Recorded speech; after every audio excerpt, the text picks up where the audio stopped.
Hi, this is Mark Shaw, Service Manager for Green Sefton, and this presentation was given to the Overview and Scrutiny Regeneration and Skills Committee on the 8th of November 2022. The formal report that accompanies this with a lot more detail is available online on sefton.gov.uk. Okay, so Green Sefton, largest land management service for the council, managing something like 6,500 hectares of land, equivalent to 7,800 full-size football pitches, includes our lovely coastline, 22 miles of coast, 183 parks and green spaces, the allotment service, street trees, outdoor sport and recreation, and a lot more.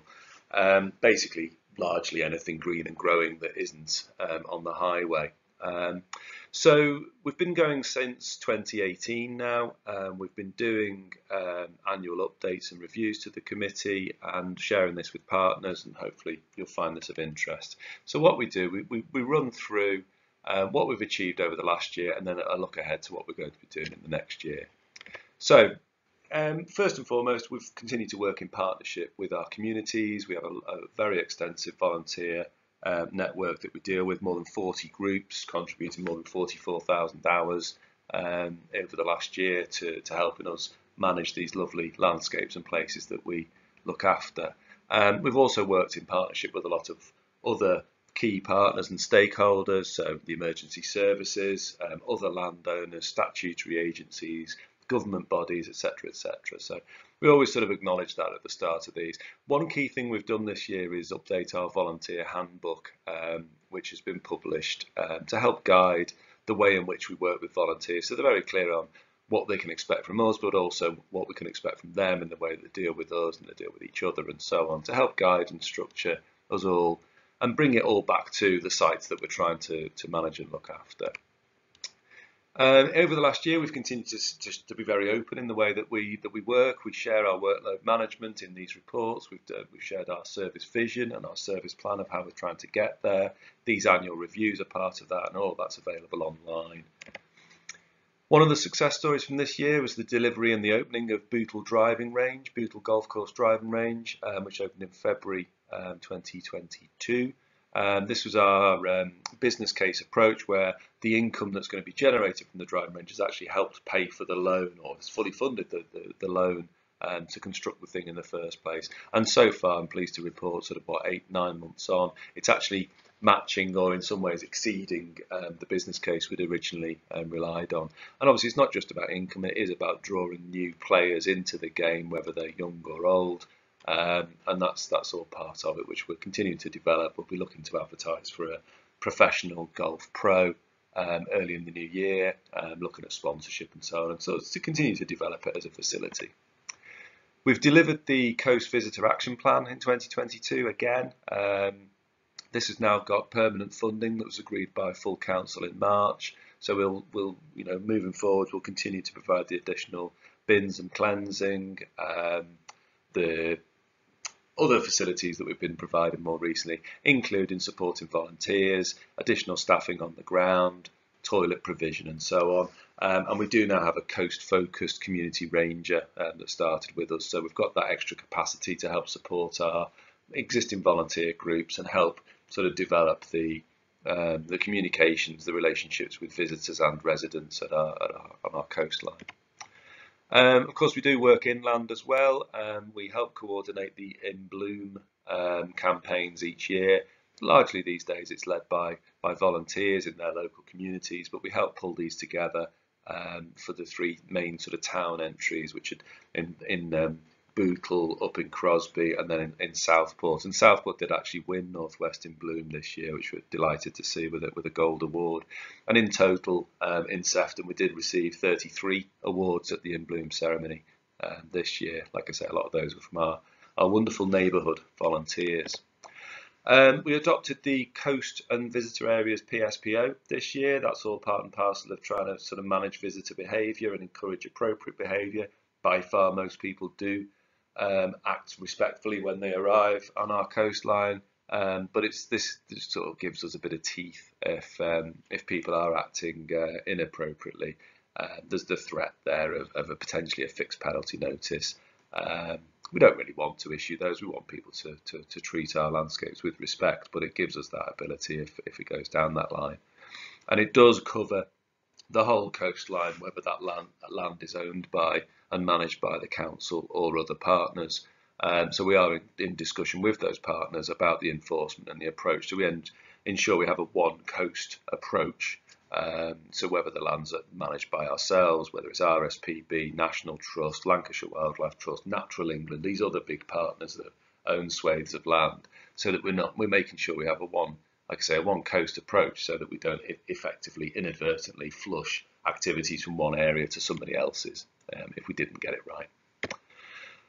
We've continued to contribute to the council's climate agenda. Obviously, landscapes and anything green and growing has a contribution towards that, particularly when it comes to adaptation and mitigation. So that's something that we continue to do. And speaking of climate change, we have, as a service, responded to extreme weather events over the last year as well. 3 big named storms last year, Arwen, particularly last November. We saw the biggest sort of tree felling that we've seen ever in our careers. It was really quite dramatic, that image there. It's from Kirklake Road in Formby, where a lovely big long section of mature pines came down, blocking the road completely, which is really sad to see. But the extreme weather events have gone beyond that, and the droughts that we've seen over the last couple of summers has also had an effect on our tree stock, and we've now seen the new introduction of summer bough drop, which isn't something that this country's really seen much of before, but sadly trees are sort of suffering and struggling, so they're under stress and they do lose some limbs, which we need to start sort of accounting for and thinking carefully about what species we have growing where and what features are nearby them. Positively, we have had several successful external bids over the last year. That image there is from Runnels Lane Park, where we had a successful Veolia landfill tax bid, using Section 106 monies to match and develop a sort of a whole sort of park refurbishment there, really, introduction of a play area and paths and tree planting and so on, which was lovely to see. We've got several others as well. We've continued to innovate and find new business case approaches to sort of self-fund improvements, as well as sort of bringing new features and facilities to our communities and visitors to use. The image at the bottom there is the bus yard, which was again in Crosby Coastal Park on the coast. They're offering sort of gastro pub style food and drink, and we've continued to explore other similar opportunities to that. Overall, we continue to track our performance. In the main report, you'll see we've got a service plan with 178 actions included, and we RAG rate those with red, amber, green as to how we're performing, and then I've been tracking those year on year. This time last year, the pandemic was clearly having its effect, and more items were amber or even red. This year, you can see, you know, that we're starting to pull back on that as things are easing back. Probably we all feel a little impatient, and there's some things that we're looking to develop and move forward with the service that we'd like to see faster. But you know, there is progress. It feels like we're on the right track.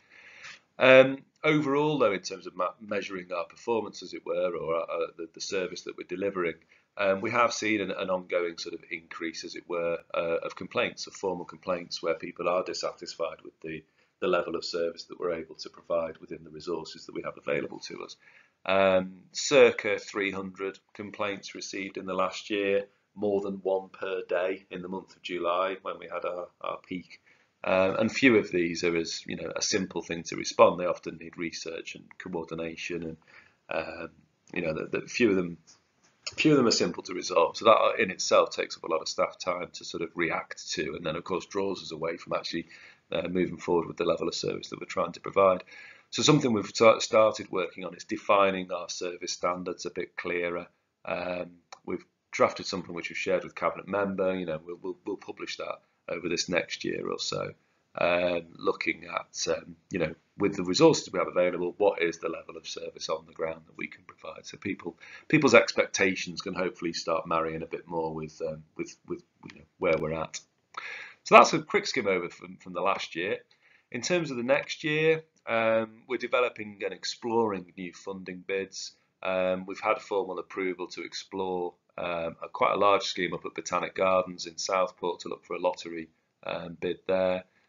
We've had a successful pre-development grant from the lottery fund, so we've now got consultants on board to help us with some of the consultation that's needed with that, with the specialist sort of surveys and analysis that will start us understanding better the scale and scope of the scheme ahead, and what match funding that might require as well. That'll obviously be a key factor as how, if and when we can submit a bid, hopefully in 2023. We're going to continue developing other schemes as well. The largest scheme on our books, and sort of almost like the highest risk factor for us as a service and for the council, is the Crosby Coastal Defence Scheme. So the area up and around the Coast Guard station at Burbo Bank. We have got some funds available for some interim works whilst that larger scheme takes place. So that those works will be taking place hopefully over this next year. Overall, as I've said before in these reviews, we are mindful of the reductions we've seen over time, the smaller workforce and other resources we've got available. Also, over the last 10 years or so, there hasn't been that natural sort of movement and flow of the staff and the team as you might ordinarily see. And so we do now have very much an ageing workforce with some key, particularly operational staff, looking to retire in the next year or two. So we do need to really seriously think about succession planning and breathing new capacity and skills into the team. So we continue to explore things like apprenticeships and training of the existing team. The parks grounds maintenance was insourced in 2017. So the fleet and machinery, etc., that we bought then, 5 odd years old, it's getting to a point where it does need replacing. So we do need to start doing that before things start breaking, which obviously has an operational impact on us. That in itself is quite complicated, and obviously things cost more now than they did in 2017. We've grown the service then, so we need more kit as well. So we're working through trying to understand the finances and how we deliver that. But that's an essential thing for us, a root issue for us over this next year. We've got various strategies in development, which we'll be looking to adopt over this next year. Something about our tree management, about the allotments following the consultation last year. Playing pitch strategy that was adopted in 2015 is up for renew, together with the local football facility plan. And there's the nature conservation strategy as well, which is outstanding from the Coast Plan, which was launched in 2017 as well. And speaking of nature, I think that's worth of a note. As Green Sefton, it feels like we ought to be the voice for nature in the borough. Obviously working with other partners as well, but we are custodians of place, and we've got the strapline there about improving the quality of all life in Sefton. Obviously, we are here to provide for our residents and visitors, our communities overall. But we've got to be mindful of nature in all its forms within the landscapes that we look after. With that in mind as well, we continue to develop and think about the 4 main coastal gateways and coordinating that with other landowners as well. Some of the items I've already mentioned, is all sort of moving towards and thinking about the development of those, trying to balance those principles that came out of the Coast Plan about people, place and nature. And we want people to visit our amazing coastline. We are lucky with the spectacular landscapes that we look after. We want people to visit. We want them to benefit the local economy so that they do spend when they come. But importantly, we don't want them to negatively impact on those landscapes or its protected features either. So there's that sort of balance we've always got to have in mind. We've had formal approval to tender for investment at Southport Golf Course following a market testing exercise done last year. That document is under preparation at the moment. I'd be seeing that going out sometime over the winter, looking to rethink the management and development of the course and or the buildings on site as well. So we might end up with a partner for just the buildings or just the course, or it might be we find someone that we enter into some sort of relationship with both. So quite an exciting time, I think, there for Southport Golf Course. We do need to look at the strategic vision of our places, and this sort of leads me back to those comments about the increase in complaints earlier. We've been analysing what's the things that people are most concerned about with our level of service, and it tends to be the sort of the basic maintenance activities of things like grass cutting, litter picking, cleansing, that side of things. So what we're thinking is we need to sort of carefully reconsider and refocus maybe our resources to look at the strategy, look at site-based management plans, which we start developing or further, so that we're working smartly. We're not continuing to spread ourselves as thinly as we have previously. That in itself, I think, is obviously going to be a focus over the next year. It's going to take some capacity to develop. We manage 183 sites plus 22 miles of coastline, as I said. Even just to design management plans and master plans for each of the 27 main parks that we look after, it's quite a big resource within the small team that we have available. But this will be promoting changes to the overall landscape management that we provide. We've been on that journey for 10, 12 years now. You know, those people that have been watching for a while. We have removed things like seasonal bedding and things that are quite labour intensive, but also not necessarily that environmentally friendly. We've been replacing those with long grass and wildflower meadows and so on. So you know, that's something to look out for, and we'll certainly be consulting on that as we roll out those changes. Tied in with all of that then is the publishing of those standards that I said earlier, where we'll be open about what level of quality of landscape management we're able to provide within the resources we've got available. We've started piloting a stakeholder sort of engagement and mapping exercise with some of our groups to properly sort of articulate, well, there's a site plan. We, Green Sefton or Sefton Council, we're resourced up to undertake A, B and C, and community volunteers, you therefore, if you know, please do, you know, you're welcome to pick up X, Y and Z, and be quite clear on that sort of the responsibilities of each. Key aspects of the climate action plan remain with us, and you know, we'll continue working on that. There's not going to be many quick fixes, but you know, we'll continue to discuss that. And I think what we always say with this is a golden thread that runs through everything that we're mindful of and do. So that's in there as well. And then overall, I think there's this, you know, 5 years on now, we are revisiting our service strategy and being, again, as always, very open about our workload management. So within that report, there was a reminder for people of that is the service vision as we created it, 4 or 5 years ago. We are revisiting that at the moment. We're thinking, pulling back to that sort of back to basics management plan, looking at the grounds maintenance and the operations that we provide on site needs to be sort of a focus for us. So we'll maybe, whereas we were very much sort of looking at income and growth and almost like risk taking and innovating, we'll maybe pull back a little bit of our resource from that to deliver those other things over this next year. But people's comments on that are very welcome, and we'll be launching that early in 2023, a revisit of this thing, as I say. The workload management, I'm not going to go through this right now, but that's contained within the report as well. This is something we've been doing for a couple of years now as a macro scale. You know, there's loads of other operational things and other bits and bobs going on, but these are like the headline things. There's this importance and urgency matrix, and you can see on there, this was adopted. This is the last year's one that was adopted and then updated in November 21, looked again February, May, June and September this year, and I've been reporting that to cabinet member and agreeing little tweaks and changes as we've gone through. So just trying to be very open because there's so much going on. We're trying to bring some sort of structure to it. So that's the presentation. It's sorry it's taken a little while to run through, but there's a lot more detail in the report should anybody be interested. Or of course, you know, our contact details are on there on screen. By all means, get in contact if you've got any questions, you want to know about anything that I've just skimmed over and touched through. Absolutely happy to do so. But yeah, I hope you found this interesting, and we'll look forward to continuing to work together to take all this forward. Thanks very much. Bye.